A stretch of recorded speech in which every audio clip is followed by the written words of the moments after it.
17. bab. Rahatlıktaki bir dögüm gurunan, davadan doğulu jaýdaky meýlisen ogudur.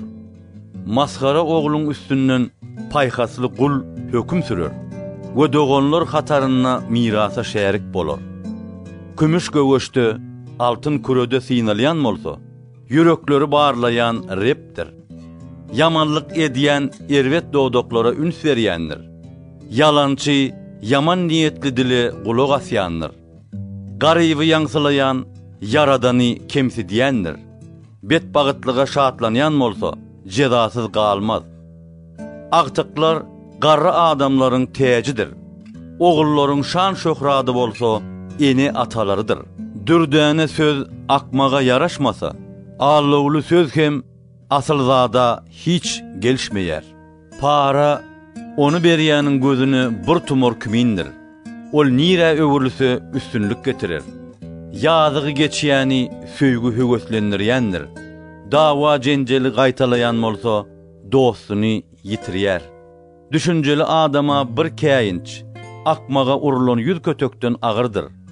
Yamanlar diňe bulagoýlyk turýandyr. Olara garşy bolsa, zalim çapar gönneriler.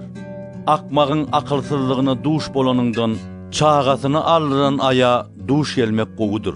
Ýagşylyga yamanlyk gaýtarýanyň öýünden yamanlyk gitmez. Dawa jenjeliň başy böwsülün böwet ýalyr.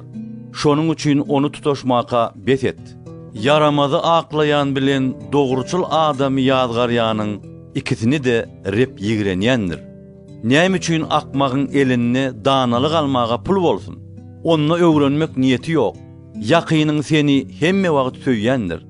Dogon kynçylykly pursatyň üçin dogulandyr. Düşünjesi kemlik edýän kemakyl yakynynyň deregine el berip kepil bolýandyr.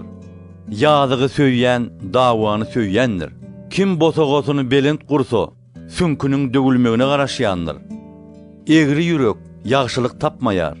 Egri dil bolsa, kynçylyga düşýär. Akmagın atası hasrat çeker. Akılsyzyň atasy şatlygy bilmez. Şadiyan ýürek oňa şypadyr. Synyk ruh süýegiň guradiýandyr. Adalat ýodalaryny ýoýmak üçin yaramaz adam gizlin para alýandyr.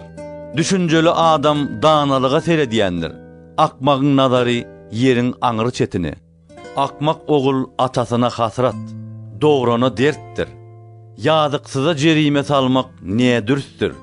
Asylzada da dogruçullyk üçin jeza bermek dürst däldir. Sözüni jylawlayan bilimlidir. Düşünjeli adam bolsa mylaýym ruhludyr. Akmak hem dymanyna akylly, agzyny ýumanna düşünjeli saýylýandyr.